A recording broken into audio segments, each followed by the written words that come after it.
सार्थक जी, राधे महाराष्ट्र राधे से। राधे राधे गुरुदेव। राधे राधे महाराज जी।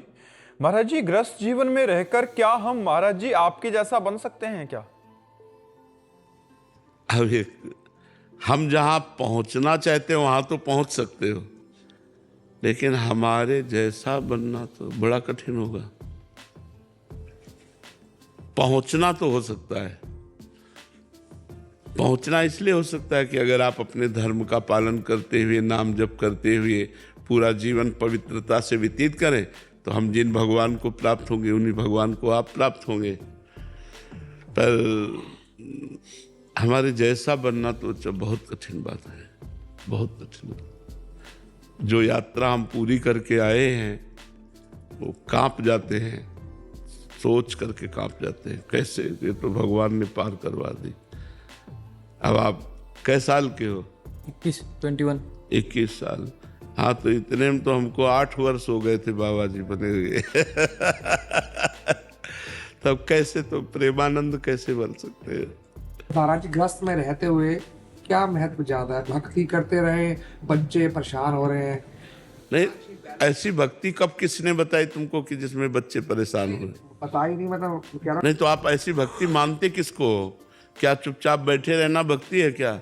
नहीं, फावड़ा चलाइए, व्यापार कीजिए, नौकरी कीजिए और राम राम कहिएगा और अपने कर्तव्य को पूजा मानिएगा और उस कर्म को भगवान को समर्पित कर दीजिएगा। बेईमानी मत कीजिएगा, अधर्म, हिंसा, चोरी, पाप कर्म मत कीजिएगा। अपनी पत्नी से, अपने पुत्रों से, अपने परिवार से प्रेम कीजिएगा, कमा के लाइए, उनको खवाइएगा, पियाइएगा और इसके बाद सारे कर्म भगवान को समर्पित कीजिएगा। बीच बीच में नाम जप के लीजिए। ये है भक्ति गृहस्थ की। गृहस्थ की ये भक्ति थोड़ी है कि बैठ गए आसन में और 10 घंटे बैठे। ये तो बाबा जी की भक्ति है, ये तो विरक्त की भक्ति है कि उसको और कोई काम तो है नहीं भजन के सिवा। आप लोगों को काम है, सुबह से लेकर शयन तक दिन भर काम है, तो काम करते हुए बीच बीच में राम कृष्ण हरि बोल दिया, राधा राधा बोल दिया, कर्मों को भगवान को समर्पित कर दिया और ईमानदारी से धन कमाया और अपने परिवार का पोषण किया, तो भगवान कृपा करके उसका कल्याण कर देते हैं। धर्म पूर्वक चलना चाहिए, अपने कर्तव्य का पालन करना भक्ति है। और भगवान का स्मरण करने में क्या जाता है? हम कह रहे हैं आप जा रहे हो नौकरी के लिए और राधा राधा राधा राधा राधा रटते चले जा रहे हो। जो नौकरी का काम वो कर रहे हो, बीच में राधा राधा रट रहे हो। 8 घंटे काम किया, कृष्णार्पणम मस्तु, 1 सेकंड लगता है कृष्णार्पणम मस्तु। 8 घंटे कृष्णार्पणम मस्तु कर दिया कि 8 घंटे से जो काम कर रहे थे भगवान आपको समझ, सहज भक्ति हो रही। क्या कठिनता है इसमें? कहाँ बच्चे परेशान होंगे? आप समझ रहे ना? गुरुदेव भगवान से शरणागति प्राप्त होती है गुरुदेव भगवान जी, तो वो इसी जन्म के कर्म के अनुसार मिलती है कि पूर्व प्रारब्ध से? ना एक कर्म से मिलती है, ना प्रारब्ध से मिलती है, भगवान और संतों की कृपा से मिलती है। भगवान की कृपा से संत मिलते हैं, जब संत मिलते हैं तब शरणागति होती है। जब हनुमान जी विभीषण जी को मिले तभी शरणागति हुई विभीषण जी की, हुई कि नहीं हुई? तो बिना भगवान की कृपा के संत नहीं मिलते। अब मोहि भा भरोस हनुमंता, बिनु हरि कृपा मिले नहीं संता। और जब संत मिलते हैं तो भगवान की शरणागति हो जाती है। ये प्रारब्ध से नहीं होती, ये हमारे नवीन कर्म से नहीं होती, ये कृपा से होती है। भगवान जब कृपा करते हैं, जब द्रवहि दीन दयालु राघो, तो साधु संगति पाइए। संत संग से भगवान का परिचय मिलता है, भगवान के स्वभाव, भगवान की कृपा, भगवान का प्रभाव, और हम भगवान की शरण में हो जाते हैं। समझ पाया? वंश अरोड़ा जी, नाम जप करने का प्रयास कर रहा हूँ। महाराज जी, मेरा प्रश्न है कि हम भगवान के अंश हैं और माया भी भगवान की है, तो ये माया बाधा क्यों बनती है जब भी हम भगवान के पथ पर चलने का प्रयत्न करते हैं? तो जो हम खेल खेलते हैं, तो एक ही स्कूल के एक ही क्लास के विद्यार्थियों को 2 विभाग में बांट दिया जाता है, 2 पक्ष बना दिए जाते हैं, फिर खेल होता है। एक पक्ष में खेल होता नहीं। तो भगवान ने सृष्टि खेल को खेलने के लिए अपने को 2 रूपों में विभाजित किया, एक आत्मस्वरूप और एक माया स्वरूप, परा और अपरा प्रकृति, परा और अपरा प्रकृति। और वही इस माया के खेल में स्वयं से स्वयं को प्रकट करते हैं, स्वयं से स्वयं का पालन करते हैं और स्वयं से स्वयं का विनाश का खेल खेलते हैं, दूसरा कोई नहीं है।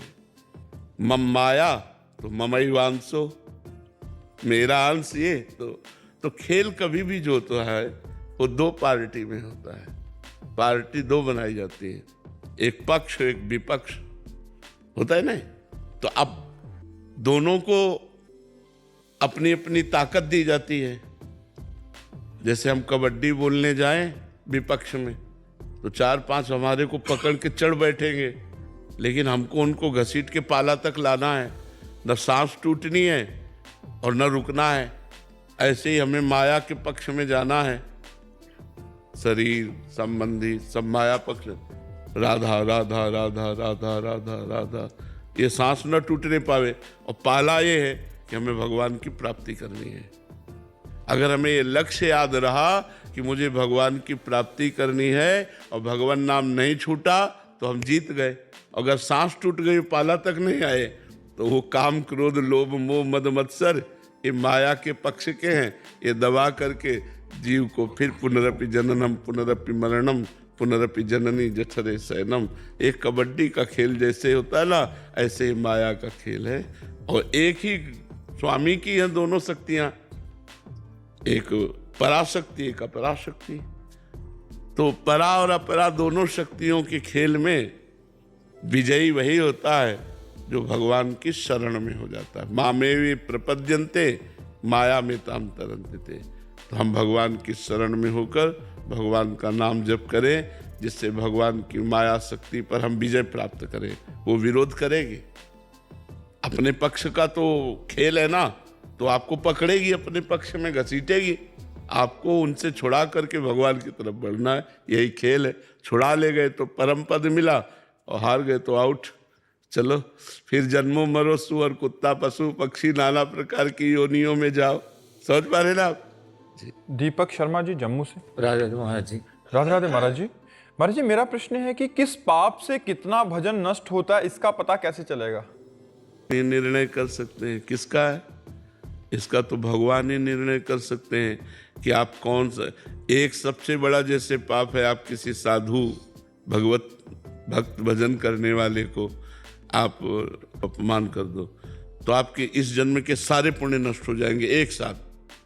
साधु अवज्ञा तुरंत भवानी कर कल्याण अखिल के हानि, तत्काल सारे पुण्य नष्ट हो जाएंगे। अब जैसे आप किसी बहन बेटी की तरफ गलत दृष्टि से देखो तो पाप हुआ, लेकिन जैसे साधु अवज्ञा वो सारे पुण्य ही नष्ट कर देगी।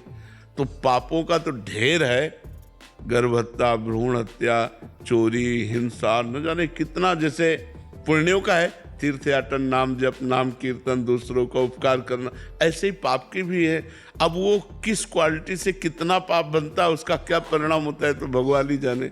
वो तो अपने लोग निर्णय नहीं कर सकते हैं, वो तो भगवान ही निर्णय कर सकते। जी मैंने ऐसा 5 साल से कोई अपराध नहीं करा, फिर भी मतलब 5 साल से किसी तांत्रिक द्वारा मतलब परेशान हूँ मैं बहुत ज़्यादा। बच्चा इसमें पूर्व जन्म का पाप काम करता है। राधे जैसे राधे इस जन्म में राधे। हमने कोई पाप नहीं किया, हमारी दोनों किडनी फेल है, हमारा डायलिसिस होता है। हमारा मन ही है। हाँ, तो पूर्व जन्म में जो हमने कर्म किए ना, उसका हमें दंड मिल रहा है इस शरीर में। शरीर बदल सकते हैं, लेकिन हम तो वही है ना, हम तो वही है कर्म करने वाले, तो हमें भोगना पड़ता है। विवेक से काट सकते हैं। हाँ, नाम जप से, नाम जप के द्वारा जितना नाम जप करोगे उतना ही आप उसे सहन कर सकते हो और उतना ही आप पवित्र हो सकते हो। नाम जप करो, राधा राधा राधा, राम राम कृष्ण कृष्ण, जो नाम प्रिय हो खूब नाम जप करो, उसी से मंगल हो जाएगा। सुमन जी राजस्थान से। राधे राधे महाराज जी। महाराज जी, हमने अक्सर देखा कि आपसे मिलने बहुत से संत महात्मा आते हैं, वो चाहे वृंदावन से हो या वृंदावन के बाहर से। महाराज जी, जैसे बचपन में भगवान श्री कृष्ण से मिलने देवी देवता, देव आदि देव महादेव भी आते थे, तो हम कैसे जाने कि कौन से रूप में कौन? महाराज जी, ऐसा भी हो सकता है कि किसी रूप में कोई विशिष्ट हम तो यही मानते हैं कि कौन से रूप में नहीं, सब रूपों में भगवान ही आते हैं, सब रूपों में भगवान ही आते हैं, क्योंकि भगवान ही सब रूपों में वासुदेवा सर्वमिति, सब कुछ भगवान है। तो फिर संतों के रूप में तो प्रगट भगवान ही आते हैं। संत और भगवंत में कोई भेद नहीं है। हम तो आपको भी मान रहे हैं कि आप सब के रूप में मेरे भगवान ही मेरे पास आए हुए हैं, विविध रूपों में भगवान ही आए हुए। वो तो संत जन है, हम तो आप लोगों को मानते हैं, ये भगवान ही हैं। इतने रूपों में हमें प्यार कर रहे हैं भगवान, सब रूपों में भगवान ही तो प्यार कर रहे हैं जी। उमा वशिष्ठ जी, राधे राधे महाराज जी। महाराज जी, क्या सच्ची वैराग्य की अवस्था प्रयास से आती है या कृपा से, और साधक को इसमें क्या करना चाहिए? दोनों बातें, अपना प्रयास और भगवान की कृपा। इसके लिए सत्संग, शास्त्र स्वाध्याय, नाम जप, पवित्र भोजन और एकांत में बैठ कर के मनन करना। जो शास्त्रों में पढ़ा, जो संतों से सुना, उसका मनन करें तो सार बात निकलेगी कि भगवान सत्य हैं और संसार का जितना ये माया का बखेड़ा है ये सब स्वाप्निक है, ये सब झूठा है। तो वैराग्य होने लगेगा। वैराग्य पवित्र अंतःकरण में होता है। पवित्र अंतःकरण संसार से राग करता है, पवित्र अंतःकरण वैराग्यवान रहता है। तो हम खूब श्रीमद् भागवत का पाठ करो, एक एक अध्याय खूब अच्छे से पढ़ो, श्रीमद् भगवत गीता जी का स्वाध्याय करो और संतों की वाणी पढ़ो। उससे विवेक जागृत होगा, विवेक से वैराग्य होगा और वैराग्यवान ही अनुराग या ब्रह्म बोध को प्राप्त होता है। बिना वैराग्य के ना तो प्रेम होता है और ना आत्मस्वरूप का बोध होता है। वैराग्य अति अनिवार्य है, पर वैराग्य होना कठिन है क्योंकि हमारा बहुत जन्मों से भोगों का अभ्यास रहा है। तो हमारा मन बार बार भोगों में जाता है। भोगों से हट करके भगवान में लगना है बहुत कठिन है। भगवान की प्राप्ति कठिन नहीं, वैराग्य कठिन है। संसार से, शरीर से जो हमारी आसक्ति हो गई है, भोगों में जो सुखद बुद्धि हो गई है, वो हटाना बहुत कठिन है। इसीलिए प्रायः सब लोग संसार के ही मार्ग में चलते हैं। भगवान के मार्ग में तो कोई बड़ा कृपा पात्र चलता है। तो भगवान की कृपा और अपना प्रयास, ये दोनों वैराग्य में अति अनिवार्य है। अपना भी प्रयास अनिवार्य है क्योंकि वैराग्य में कष्ट सहना होता है। जैसे अब हमारा मन खिंच रहा है किसी विषय के लिए, अब हम उसे ना कह रहे हैं तो जलाएगा ना, उसे सहना है। बाहरी भोगों का त्याग करके सहना है। गर्मी, सर्दी, बरसात, मान अपमान, ये सब सहना है, तब वो वैराग्यवान होता है। राग रहित हो गया, न किसी शरीर से राग है, न किसी वस्तु से राग है, न किसी स्थान से राग है, न किसी पद से राग है, उसे ही वैराग्यवान कहते हैं। वैराग्यवान की सही परिभाषा ये है कि भोगों के समीप रहते हुए भी भोगने की इच्छा ना होना। भोगों की बाहुल्यता है पर भोगने की कोई इच्छा ही नहीं रह गई, वही वैराग्यवान है। अरुण हंस जी, फरीदाबाद से। श्री हरिवंश। राधे राधे महाराज जी। महाराज जी, आपने सत्संग में प्रमाद के बारे में वर्णन किया। प्रमाद मृत्यु के समान कष्टदायक और भयावह है। कर्म में प्रमाद, भजन में प्रमाद, दिनचर्या में प्रमाद, जितनी भी जेल भरी है वो सब प्रमाद से ही भरी है। महाराज जी, ये प्रमाद होता क्या है? ये किन लोगों में पाया जाता है? इसके लक्षण? तमोगुण प्रधान जीवों में प्रमाद स्थिति। निद्रा आलस्य प्रमादोत्थम तत्तामस मुदाहरतम। तमोगुणी वृत्ति में, तामस वृत्ति में ये प्रमाद पाया जाता है। प्रमाद का मतलब होता है कि जो हमें अभी करना चाहिए उसके आगे के लिए टाल देना, जो नहीं करना चाहिए वो अभी करने में उत्साहित हो जाना, प्रमाद स्थिति। काम पड़ा हुआ है, काम करने की रुचि नहीं है, आलस्य लिए पड़ा हुआ है। जो नहीं करना चाहिए वो करने में रुचि रखता है और जो करना चाहिए उसमें प्रमाद करता है। प्रमाद बहुत भयावह है। ये प्रमाद नरक ले जाने वाला है। प्रमाद बहुत गंदी वस्तु है, इसको त्यागना चाहिए। तो सतोगुणी भोजन, सतोगुणी लोगों का संग, सात्विक विचार, इससे प्रमाद नष्ट हो जाता है। ये तमोगुण से बढ़ता है।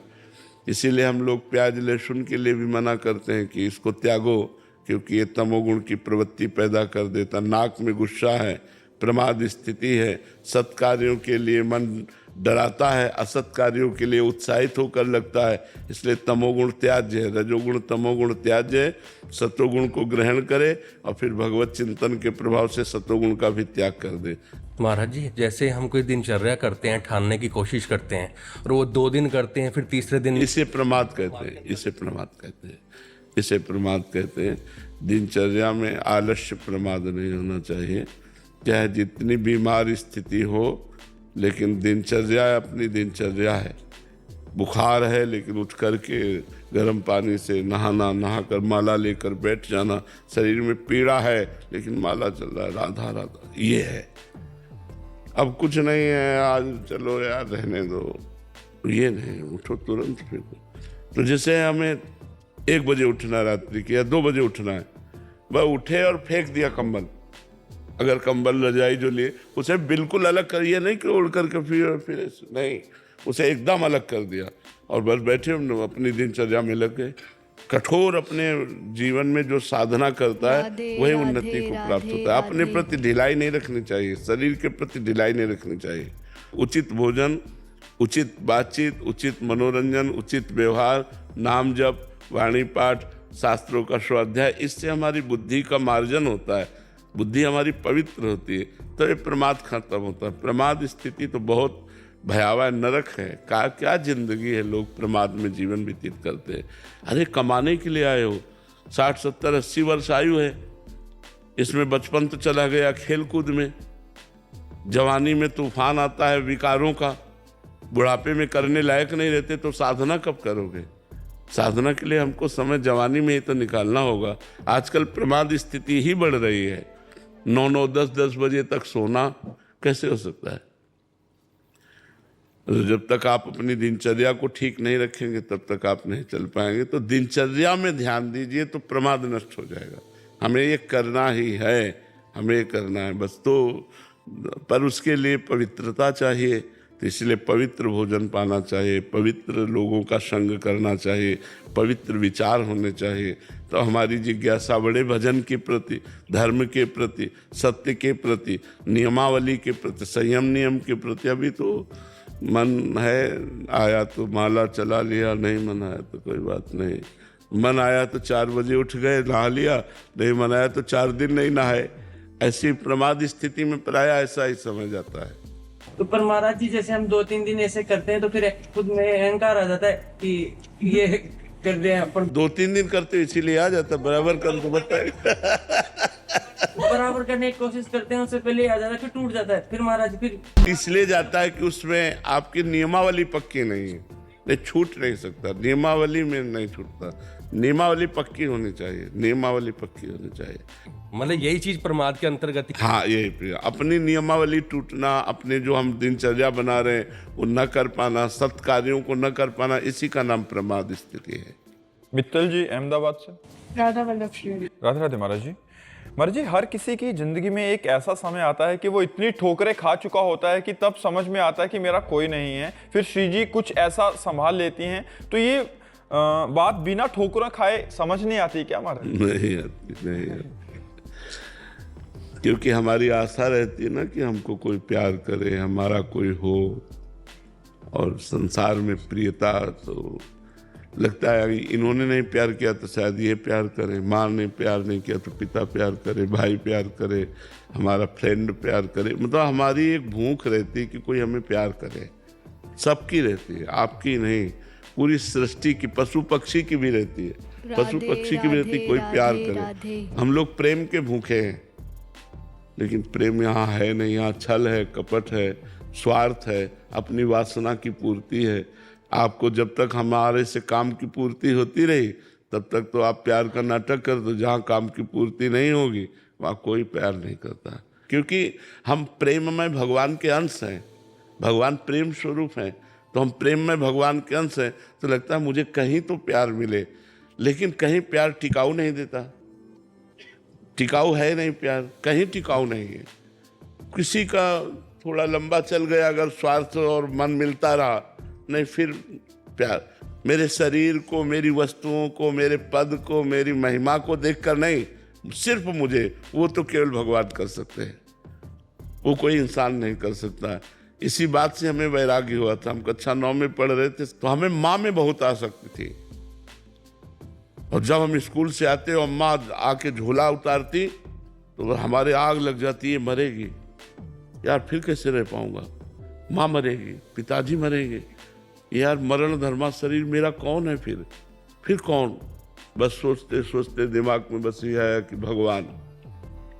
बस हाई स्कूल में फार्म नहीं भरा और भाग पड़े भगवान की खोज में, और 13 वर्ष से लेकर के आज 56-57 वर्ष होते जा रहे हैं आयु के, उसी मार्ग में चलते हुए।